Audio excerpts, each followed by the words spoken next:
আসসালামু আলাইকুম বন্ধুরা, সকলে কেমন আছেন? আশা করি সকলে ভালো আছেন। এই তো আরও একটি নতুন ভিডিও নিয়ে আপনাদের মাঝে হাজির হলাম। তো দেখেন, আশা করি ভালো লাগবে। তো দেখেন আজকে এই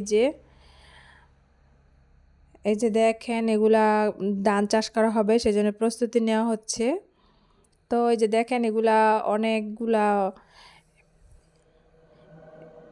পাতা, তারপর আরও এই যে বিন্না, তারপর খের কুটা দিয়ে তারপর এগুলাতে আগুন জ্বালিয়েছে যাতে যাতে করে এগুলাতে ছাই হয়। সেই ছাই এই জমিতে দেওয়া হবে। তো ছাই দিলেও কিন্তু সার সার যেমন উপকার, সার দিলে যেমন উপকার পাওয়া যায়, তেমন ছাই দিলেও উপকার পাওয়া যায়। ছাইও দিলে মাটিটা উর্বর হয়। তো সেজন্য যেইভাবে করে ছাই বানাচ্ছে, খের কুটা, নাড়া কুটা এগুলা দিয়ে তারপর করা হচ্ছে। আর ওই যে সামনে দিয়ে যে ক্ষেতগুলা দেখতেছেন, এগুলাতে মূলত ধান চাষ করা হবে। তো এখনো হাল চাষ করা হয়নি। তো পানি শুকানো হয়েছে, পরিষ্কার করানো হয়েছে। তো হাল চাষ করা হবে, তখন আবার আপনারা দেখতে পাবেন। তো কিছুদিনের ভিতরে এগুলাতে হাল চাষ করা হবে। আর এই যে দেখেন এই দিকটায় আমাদের ক্ষেত, সবজি ক্ষেত। তো দেখেন ধোঁয়ায় চারদিকে অন্ধকার হয়ে গেছে। তো গ্রামে মূলত এইভাবেই ছাই প্রসেসিং করা হয়। যত পাতা, তারপর শুকনো পাতা, খড়কুটো এগুলা দিয়ে তারপর এগুলা পুড়িয়ে ছাই করা হয়। সেই ছাই আবার জমিতে দেওয়া হয় মাটি উর্বর করার জন্য। তো চলুন দেখা যাক আমাদের সবজি ক্ষেত। এই যে এগুলা হচ্ছে টমেটো সবজি ক্ষেত।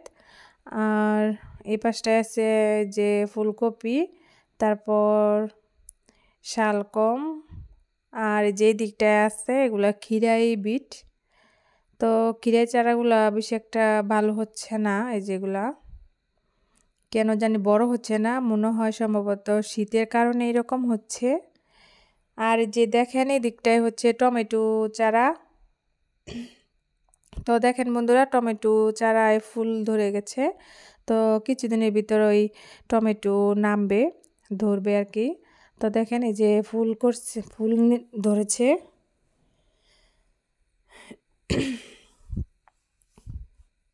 তো বন্ধুরা, ঠান্ডার কারণে বেশি একটা করতে পারতেছি না, ক্ষমার দৃষ্টিতে দেখবেন। আর ওই যে দেখেন ওই পাশটায় কত সুন্দর একটা ভিউ, দেখেন তাল গাছগুলো কত সুন্দর লাগতেছে।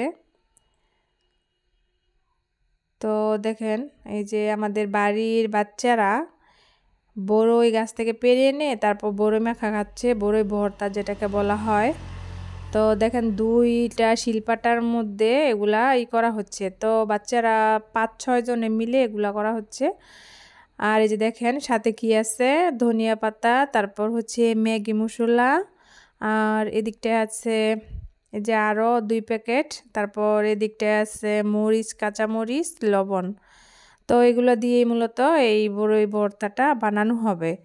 তো দেখেন 5-6 জন ছেলেরা মিলে আমাদের বাড়িরই এগুলা সবগুলা। তো সবগুলা মিলে এই যে দেখেন ভর্তা বানাচ্ছে। তো এই যে দেখেন মশলা দিয়ে, ম্যাগি মশলা দিয়ে এগুলা মাখিয়ে নিচ্ছে। তো ওদের ভর্তা শুধু ওরাই খাবে। তো দেখেন কতগুলা ভর্তা হয়েছে। এই যে সব বাচ্চারা মিলে এগুলা এখন খাবে। তো মূলত বড়ই সিজনে এই ধনিয়া পাতা, কাঁচামরিচ, বিট লবণ দিয়ে ভর্তা বানালে, মাখালে অনেক মজা লাগে। তো আপনারা কারা কারা এইভাবে ভর্তা খান অনেকজন মিলে, তো কমেন্টে জানাবেন। তো আমাদের এলাকায় কিন্তু বন্ধুরা এরকম প্রতিদিনই হতে থাকবে যতদিন পর্যন্ত বড়ই সিজনটা থাকবে। বাচ্চারা হোক, বড়রা হোক, সবাই এই ভর্তাটা পছন্দ করে। তো দেখেন এই যে আরও মশলা দিয়ে তারপর আবারও মাখিয়ে নিচ্ছে। তো আমি একটু ওদের শেয়ার করলাম আপনাদের সাথে। দেখেন ওরা কিন্তু কোনো প্রস্তুতি নেয়নি, তারপর ওরা যে অবস্থায় আছে শুধু সেই অবস্থায় আমি ভিডিওটা করলাম। তো ওরা বলতেছে আপনারা আপনি ভিডিওটা কইরেন না। তো তারপর আমি করলাম যে দেখেন গ্রামের বাচ্চারা কীভাবে ভর্তা বানায়। এই যে দেখেন একটা ছোট্ট পিচ্ছি, এটা আমার ননদের। তো বন্ধুরা তখন কিন্তু বিকেল টাইম, এই যে দেখেন বিকেল টাইম। আর এই যে দেখেন আমার হাঁসগুলো খাবার খাচ্ছে। তো ওদেরও ঘরে চলে যাওয়ার সময় হয়ে এসেছে। এই যে দেখেন ওদের খাওয়া এখনো শেষ হয় নাই, তো আমাকে বলতেছে আপনিও খান, আমি আর খাই নাই যেহেতু বাচ্চারা বানিয়েছে। তো দেখেন ওই যে আমার ননদের মেয়ে চলে যাচ্ছে ওদের ঘরে। তো বন্ধুরা এখন রাত হয়ে গেছে, রাতে আবার আমি একটু ফিরনি রান্না করেছিলাম সাবু দিয়ে দুধ দিয়ে। তো দেখেন ফিরনিটা কত লোভনীয় লাগতেছে নারকেল দিয়ে। তো দেখেন দেখতেই অনেক লোভনীয় লাগতেছে। তো আমার ছেলেকে যে কাচের মগ ওই কাচের মগ দিয়ে দেব। তো বলতেছে বাটিতে খাবো না, তুমি গ্লাসে করে দাও।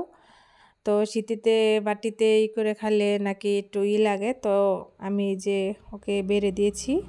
তো ও খাবারটা খাক। তো বন্ধুরা আমার ভিডিওটি যদি কোনো অংশ ভালো লেগে থাকে তাহলে লাইক কমেন্ট শেয়ার করবেন।